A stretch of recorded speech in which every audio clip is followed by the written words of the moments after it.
Bro, the manga drama queen is doing exactly the thing that mangaka Kiraku Ichikawa wants it to do. It's sparking conversations, it's sparking outrage, and the biggest problem that drama queen honestly has is just that the West, us, have complete media illiteracy, and you can see that by the reception that drama queen has gotten in on Twitter. Like the reception that you have like on Twitter, Reddit, YouTube, everyone's like, oh my gosh, it's so racist, oh my gosh. It's like you guys are looking at it as such a tiny lens that honestly, when I listen to your takes, I go, you might actually be the one that's racist. So if you don't know what this is, so Drama Queen is a new manga that's out, that's published through Shonen Jump, and what it's about these two characters, Namamoto and Katami, and they live in a world, a world where in Japan, there were these aliens who saved the world from this really big meteorite, and because of that, they like now live in society a lot of like mostly in Japan, I guess, in the story because it takes place in Japan, and this manga is made for Japanese people. So, but what these aliens have done is that these aliens are have been able to put themselves in the highest parts of the hierarchy in society. They have the best jobs, they're running the companies, and because of that, there are some humans who are like, oh, like I freaking hate these aliens because like now I've got to work under them. I'm not making any money. And also they're dicks. There's no consequences to them. Like Namamoto, she works in this factory, and she's constantly getting like smacked by her alien boss, and so she's like, oh, I hate my alien boss, and also I'm not making enough money. Katami's family was in a hit and run accident with an alien who just drove off, and so he's like, there's no consequences for this alien, so I hate him. I hate the aliens now. And so, these two humans just, they have this, they build this relationship off of hating these aliens who, to them haven't assimilated into the culture of Japan. They're taking advantage of the system. They think they're better than everyone. They've been given these special privileges because they quote unquote saved Japanese society from a meteorite. And so what these two decide to do is they're like, let's freaking kill these aliens. And then Namamoto realizes that like they taste good. So Katami's like, I'll kill the aliens if you eat them. And so it gets a little wild. And so, but the problem that Drama Queen has had in its reception is that, and this is the problem with media literacy in the West, is that people got so up in arms on it. They immediately were like, this is xenophobic, this is racist, immediately assuming that the aliens were representing people of African-American descent or other races like Mexicans. It's just like, whoa, like you're immediately assuming that people like a group of things that we don't like is immediately these races. Like, whoa, chill with your racism.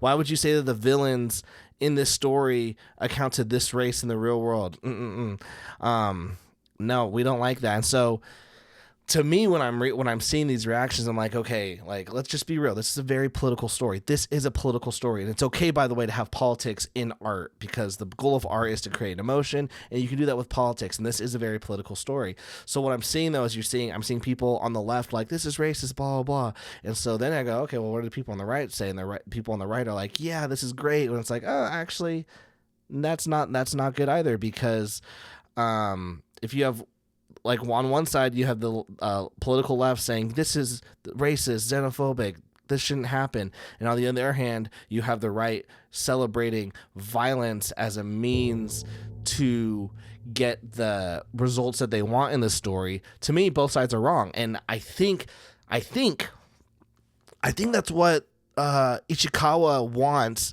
to do in this story. And if you do a little research in this mangaka, you'll learn that he created a one-shot called Juno Sekai no Zuki, and I wish I could find like where to read this. If you figure out a way to read this, let me know.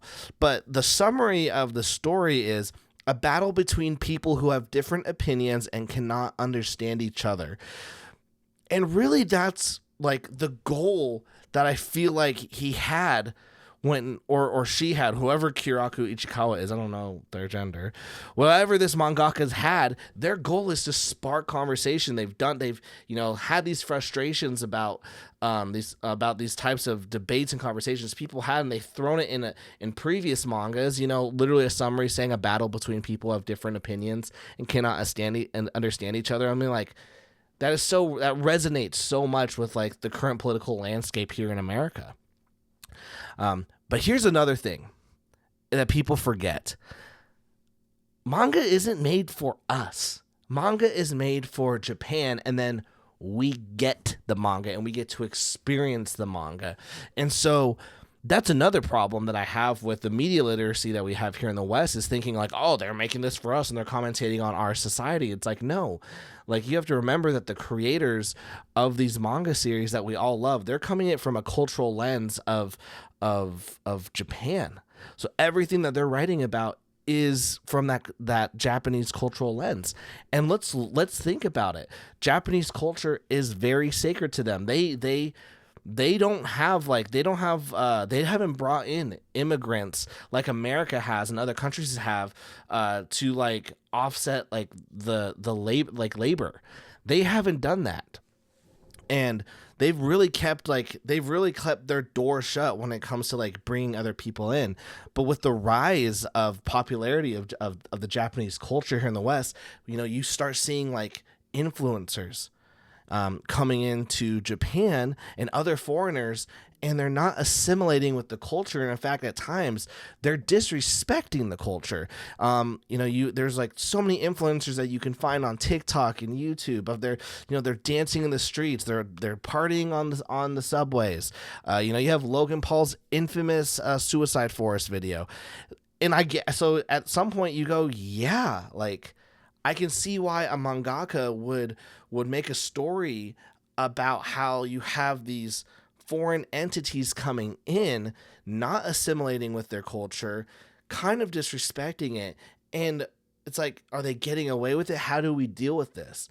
And he's trying to show the hypocrisy in my beliefs of both sides of the coin, where you have people who are like, nah, let them do anything and everything they want. And they have another side who's like, no, let's not, and let's celebrate violence. And both of those are wrong.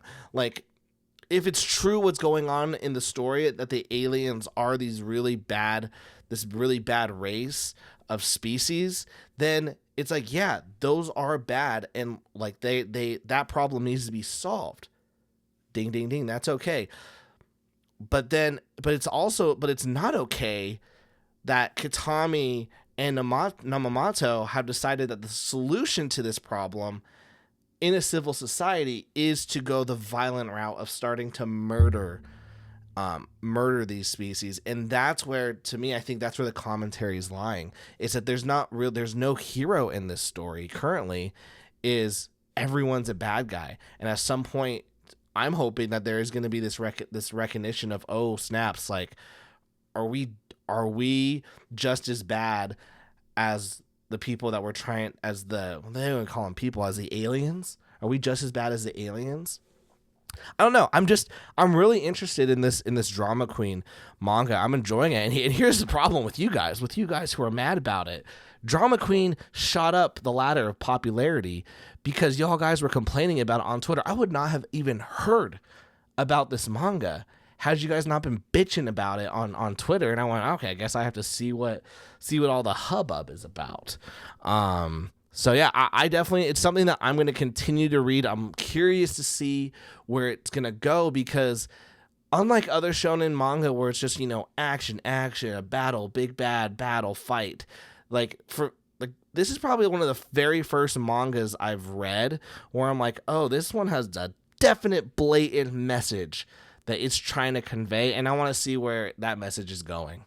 I want to see where it's going. But yeah, another one of these unscripted, let's just hit the record button videos. Let me know what you think about it. Also, don't mind the boxes behind me. The Girl with the Mega Fist Volume 4 came to my doorstep. We're going to start getting these books packaged up for the backers. Very excited to get that out to everyone. This is my baby, and we're already starting on Volume 5. So very excited about that. But thank you guys so much for watching. Let me know in the comments your thoughts on Drama Queen.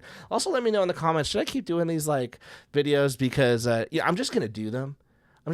I feel just like, oh, you know what? I have something to say. Let me just hit the record button. No edit. I started another channel, and it took me like 4 hours to edit a video. It's been a while since I've done that, and I went, oh my gosh, let me just come in and talk to you guys. So I think for Draw and Talk, I think that's what I'm just going to continue to do. I have a thought about literally anything. Hit the record button. So, all right. Peace.